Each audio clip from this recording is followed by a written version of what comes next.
So, hello guys. Hello. So, eto, nandito po tayo sa Victoria kasi kumuha na po ulit tayo ng ating mga supply ng halaman. So, nag-pick up tayo dito sa Victoria, Oriental Mindoro. Ayan, so kumuha ako ng mga coffee robusta.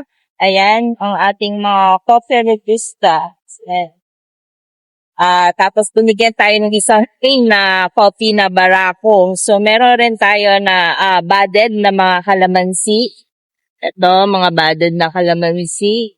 At saka, syempre, kumuha tayo ng mga additional na hybrid na mga paminta at saka mga native na paminta. So, ayan, ang ating mga paminta. So, full ang ating basket dito sa e-bike. Talagang medyo puno ang ating e-bike. So ito, mamaya ko po i-update kayo sa bahay kung paano yung mga reselling price. So thank you guys for watching.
Ayan.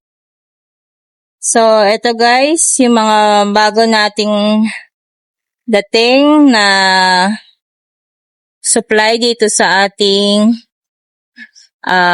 Gelasius Garden para sa flag for sale. So, meron tayong mga budded na kalamansi. Ayan. Ayan. Tapos, mga paminta. Ayan, hybrid at saka native uli. At saka ang ating mga robusta na coffee. Mga kape. Ayan. Robusta, tapos binigyan tayo ng isang libreng barako na kape. Ayan. Pero mostly ay robusta coffee. Ayan. So, meron tayong kalamansi at saka yan. Mga paminta.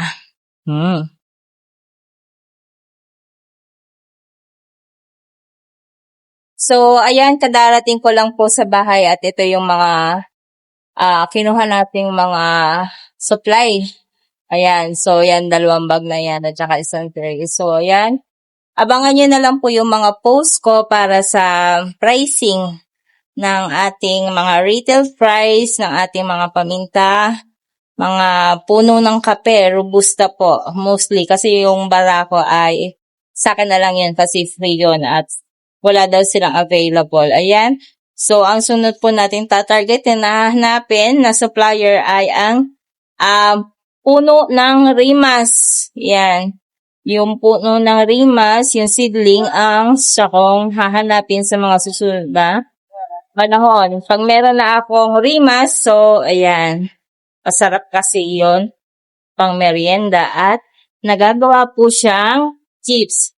So, salamat po sa aking supplier, Ate Lorena, from Victoria, Oriental Mindoro. Ayan guys, so, andito na po tayo sa bahay at pahinga muna po tayo ng konti.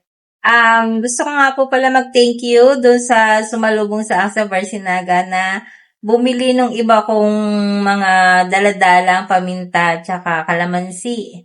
So, kung hindi ko man po napagbigyan na yung isa para doon sa kape, ay sabi naman niya ay pupunta naman daw siya dito sa ating garden. Dito na lang siya mamimili kasi nga hindi kaya ng kanyang daladalang budget. So, ayun. Thank you guys dun sa mga bumili dun sa along the road.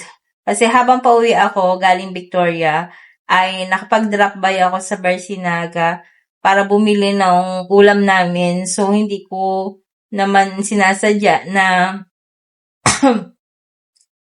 doon sa tindahan ay may mga namili sa akin. So, ayan. Salamat, Ate Irene.